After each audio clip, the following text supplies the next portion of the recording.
everyone, or good morning, or good afternoon. I hope you can all hear me.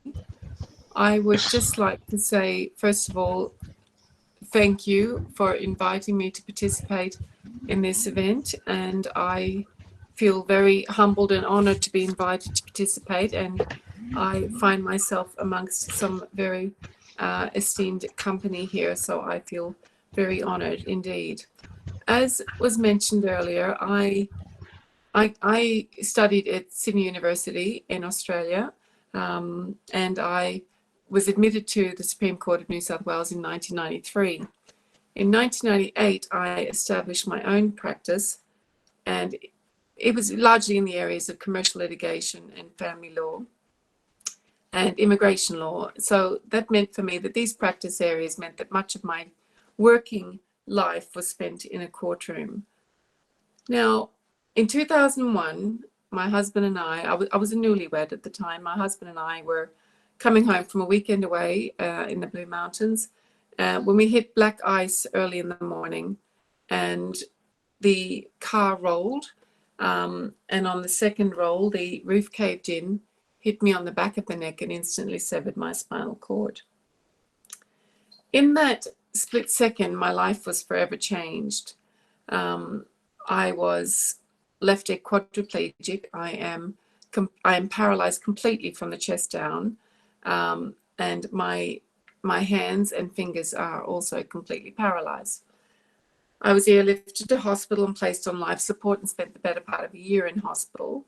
But what followed was without doubt the hardest 4 years of my life, where I came to terms with my life post-injury, with this catastrophic injury, and getting used to my new body, and acute post-traumatic stress disorder, depression, and the end of my legal career, or so I thought.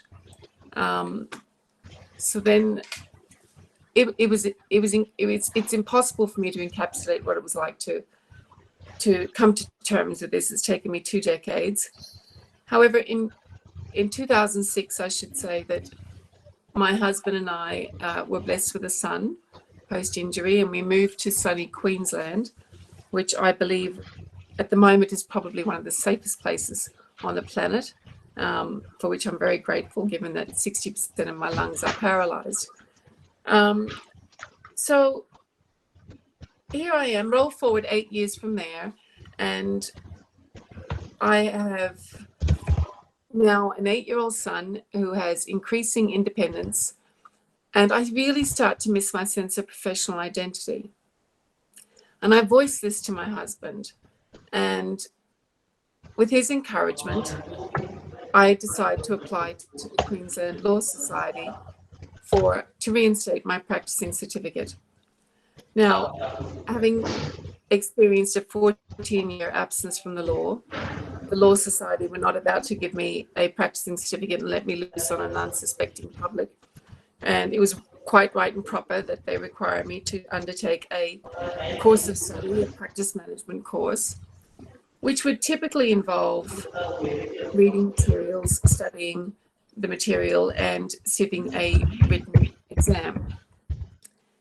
At that time, for me, even just turning a page to read the material was something that I wasn't able to do. I had to adapt, believe it of all things, a rubber thimble, which gave me the ability to grip, push the page out of my way and turn the pages. I find it very, very hard to work off of a screen. Even now, I still find it very difficult to work from a screen. And I knew that sitting the written exam was going to be a problem. Fortunately for me, the Queensland Law Society were very supportive, and they agreed that I would sit my exams orally.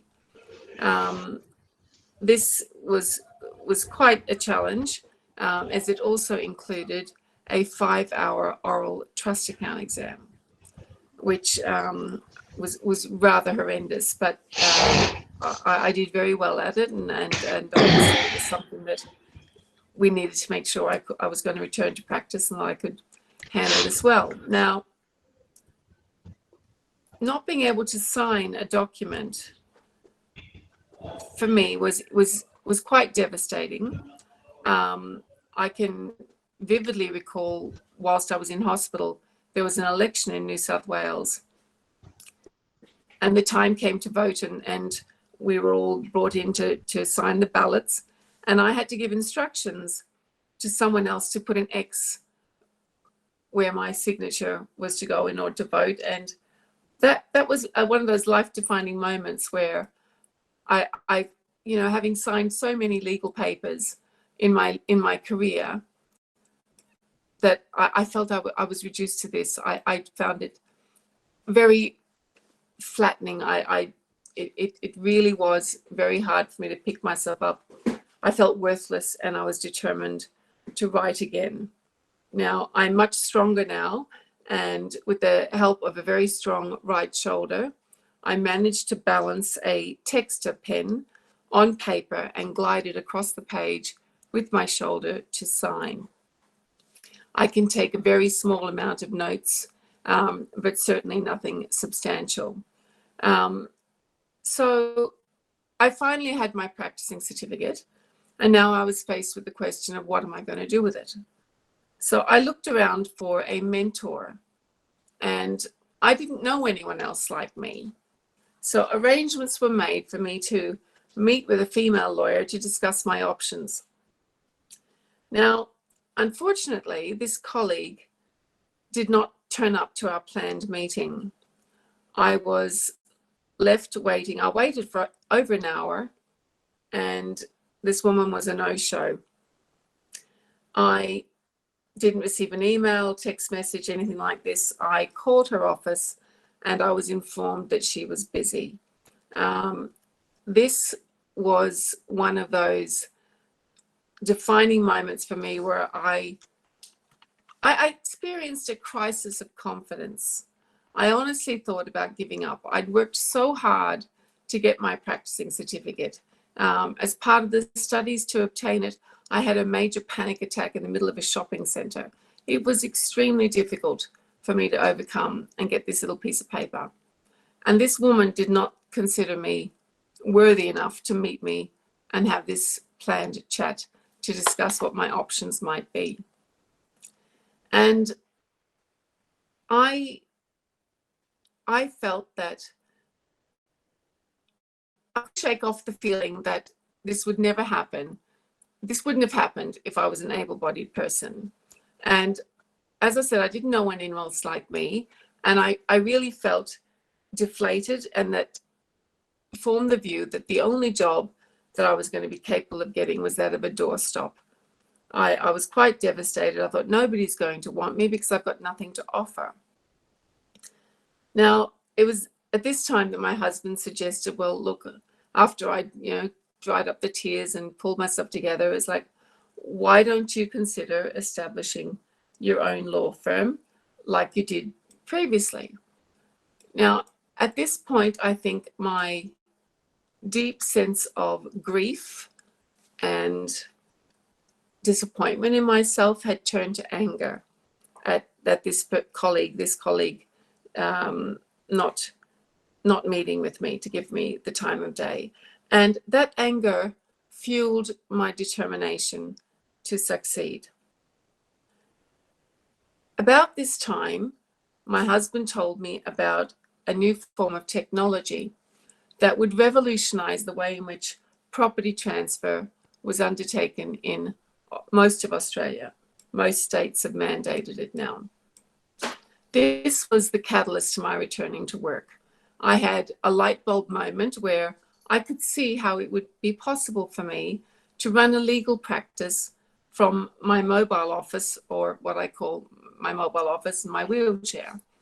So in 2015, I established Taylor Law and Conveyancing, and we became pioneers in the field of electronic conveyancing, which mightn't sound very exciting and certainly not the most riveting area of practice, but it gave me a sense of purpose, and I'm good at it. I read the contracts well, I advise my clients well, and it's allowed me to reconnect with that sense of professionalism that I had pre-injury. So I might also add that this technology, as I said, was a catalyst to my return to work. I really grabbed it with both paralyzed hands and ran with it. And I had the great honor of my little practice, it's only a small practice, becoming the very first law firm in the state of Queensland to complete a simultaneous electronic online settlement between two properties that were 1,200 kilometres apart. And at the time, less than 1% of all property transactions were completed electronically.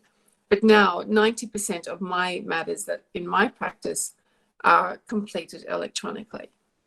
I can very vividly recall the very first day that my assistant brought me the adapted phone. We had to adapt everything in the office so that I could use it.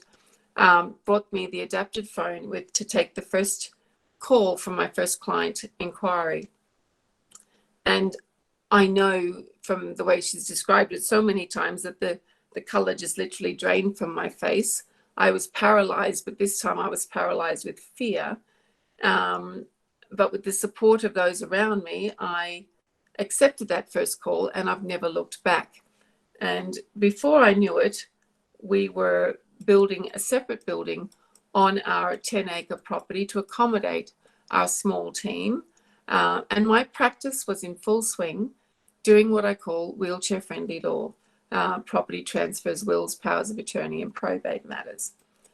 So now I answer, how did I do it and what challenges did I overcome? Obviously, one of the biggest challenges someone in my situation and anyone with a disability is going to have to overcome at some point is discrimination, prejudice. Generally, there is the presupposition that we don't quite live up to task. We're not quite up to it. You know, I think in the criminal justice system, you're innocent till proven guilty, but when you're a lawyer with a disability, you bear the burden of proof to prove that at minimum you're equal to your able-bodied counterpart and that your disability is not going to be an obstacle to success. Now, I would argue, rather arrogantly some might say, I would argue now that I'm a better lawyer post-injury than I was prior to my injury, because my lived experience of disability enables me to bring a level of empathy to the table that I didn't previously realize that I was lacking. You can't miss what you've never had. And this increased awareness and empathy to my clients' needs is something that my clients reap the benefit of. They reap the benefit of this change in me, and they're loyal to me because of it, and they're my best source of referral work. I don't have to do a lot of advertising. There have been occasions when I felt dismissed or underestimated by members of my own profession, and even the odd client. And I would say what's required in answer to that is good old-fashioned grit. You know, by majority, the response from my colleagues and clients has been positive, but you're not going to win them all. And that used to wound me. That used to wound me terribly in the early years, but I'm well past worrying about that now. You know, I was very much a bit of a shy wallflower to begin with, I suppose. And now I don't put up with that nonsense. If someone doesn't want me, they can't see the benefit of having me in their corner. I don't take it to heart. I'm not going to win them all, and I accept that. And people have a right to their own position, I suppose. So, secondly, I would say that the other obvious challenge that I have to overcome is the built physical environment. That presents challenges for anyone with a disability, and I constantly take every opportunity to beat the drum about the importance of embracing inclusive design. In 2017, missing the action of the courtroom, I suppose, I allowed myself to be lured into taking on a family law matter for a friend, an able-bodied friend and a paying client. I ran the matter for 2 years. We went to court and obtained a successful outcome. My client was very happy.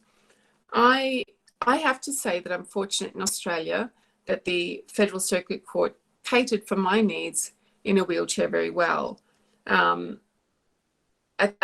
I can say that my disability is, at some point, I had to step back and review the situation. As I mentioned, I endured 8 years to achieve a family, and this family law matter, with all that it involved, preparation of subpoenas and affidavits, and it kept me from my young son. And for me, work-life balance is paramount.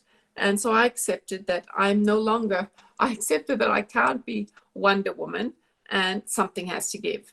And in this regard, I'm no different to any able-bodied working mum. So I made the decision to narrow the focus of my practice to exclude court work from now on. So some people, I've come to the conclusion that some people will respect you for what you do. Some others will dismiss you. But what's most important is that we remain true to ourselves and refuse to be discounted as lesser than because of disability. It's a mistake, I believe, a big mistake for any organization to devalue or underestimate what someone with a disability can bring to their organization, whether it be a law firm or a courtroom, albeit with some reasonable adjustments may be required. And I would say that one of the other challenges, the final challenge I'll touch on this evening, is imposter syndrome. There have been many cases where I am my own worst enemy, where I'm plagued with doubt, self-doubt, and even coming here this evening, for me, I've wondered, looking at the list of esteemed presenters, speakers, advocates, and lawyers here, wondering what on earth am I doing amongst you all. So on that note, I'd like to share with you a video that I hope Sanjay, Professor Sanjay, is going to assist me with, as I am not familiar with Meet Google. I have spoken to Professor Jane, and I believe that he's going to cue this little video for me. For those of you that are visually impaired, I would like to explain that I am a white woman with blonde hair and blue eyes. I am seated in a powered wheelchair. I'm wearing a blue aqua top, which is one of my own designs, and I can be seen speaking with my assistant and my husband, Robert, who is also my practice manager. Thank you very much. Thank you. Thank you. Wonderful. My colleague will assist in playing the video. We request all the participants to wait for a minute before the technical arrangements are getting done.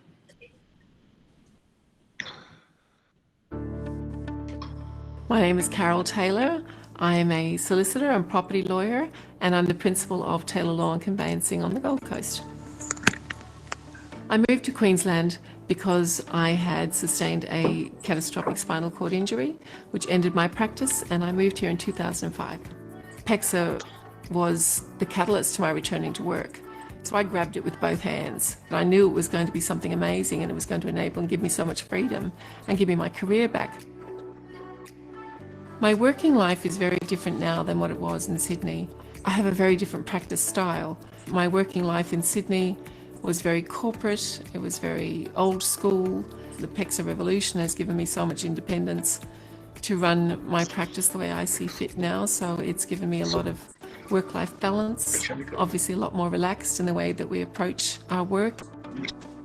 Art has been a very, very important part of my life, and it's been a form of therapy, which has then reaped the benefit of giving me the confidence to return to the law.